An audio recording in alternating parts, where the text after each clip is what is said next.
वृत्त की त्रिज्या, ध्यान दो, एक वृत्त की त्रिज्या 0.7 सेंटीमीटर पर सेकेंड की दर से बढ़ रही है। त्रिज्या वृत्त की त्रिज्या है ना 0.7 सेंटीमीटर पर सेकेंड की दर से बढ़ रही है। त्रिज्या बढ़े दर से बढ़ रही है, इसका मतलब क्या है? त्रिज्या मतलब डिफरेंशिएशन कर को बोला ना, डी बाई टी लगा दिया ना, फर्स्ट ऑर्डर डेरिवेटिव, प्रथम को डी अवकलज कर दिया, मतलब त्रिज्या जो है ना D R by D T equal 0.7 centimetre पर सेकेंड। अब कहोगे कि टी यहाँ आप मन से लिख देते हो पहले, है ना, जहां तक तुम पढ़े हो यहाँ तक में देखो कहीं कुछ बोला है कि इसके सापेक्ष?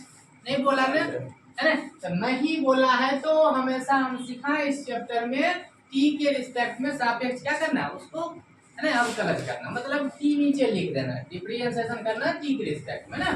तो यहाँ से हो गया एक वृत्त की त्रिज्या 0.7 सेंटीमीटर पर सेकेंड की दर से बढ़े। दर बोले जब ही हो तो डी बाय डी लगाना है, तो क्लियर है, सब बच्चे समझ रहे हो। D R by D T का वैल्यू है 0.7 सेंटीमीटर पर सेकेंड, इधर से बढ़ रहा है तो प्लस, है ना। अब कह रहा है इसकी परिधि की वृद्धि की दर, परिधि की वृद्धि की दर क्या है? परिधि की वृद्धि की दर पूछा ना, वृद्धि की दर परिधि, तो परिधि को सी से डिनोट कर देते हैं तो क्या हुआ D C by D T.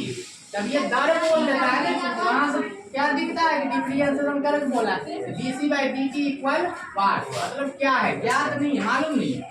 जब त्रिज्या दिया कितना 4.9, जब त्रिज्या दिया है मतलब त्रिज्या का मान, त्रिज्या आर का वैल्यू दिया है 0.9 सेंटीमीटर, त्रिज्या दे दिया, कहीं कोई दिक्कत है? नहीं है।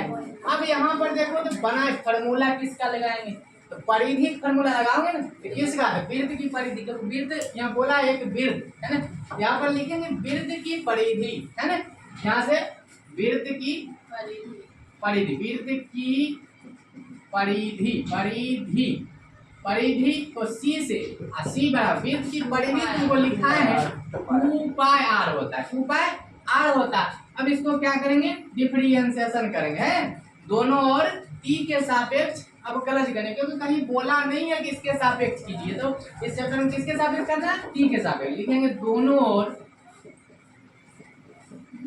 और टी के सापेक्ष क्या करना, अवकलज करने पर टी के सापेक्ष क्या करना, अवकलज करना, डिफरेंशिएशन करना। अब यहाँ से क्या करें, डी लगाएंगे ना सी में, D by D T C equal 2 pi क्या है, कांस्टेंट है तो बाहर कर दे, 2 पाई कांस्टेंट था बाहर किए, और आर में क्या है, यहाँ से डी लगाओगे D by D T R, कहीं कोई दिक्कत नहीं है। अब यहाँ से इसका तो मान निकले, सी का क्या हो जाएगा D C by D T और 2 पाई, अब देखो आर का D R by D T होगा ना, यहाँ पर D R by D T हो जाएगा। अब यहाँ पर देखा जाए D C by D T equal 2 pi, इसका मान लिख, इसका मान कहीं दिया 0.7 सेंटीमीटर पर सेकेंड, ये भी लिखो, मात्रक लिखो तो डायरेक्ट आंसर आता है, लिखना लास्ट में नहीं पड़ता। अब इसको कैलकुलेशन कर दो, मल्टीप्लाई करने आता है, इसको मल्टीप्लाई करो 7 × 14 1.4 पाई सेंटीमीटर पर सेकेंड है, ये तुम्हारा क्या हो गया, आंसर हो गया, दिक्कत नहीं, लिख लो नोट कर।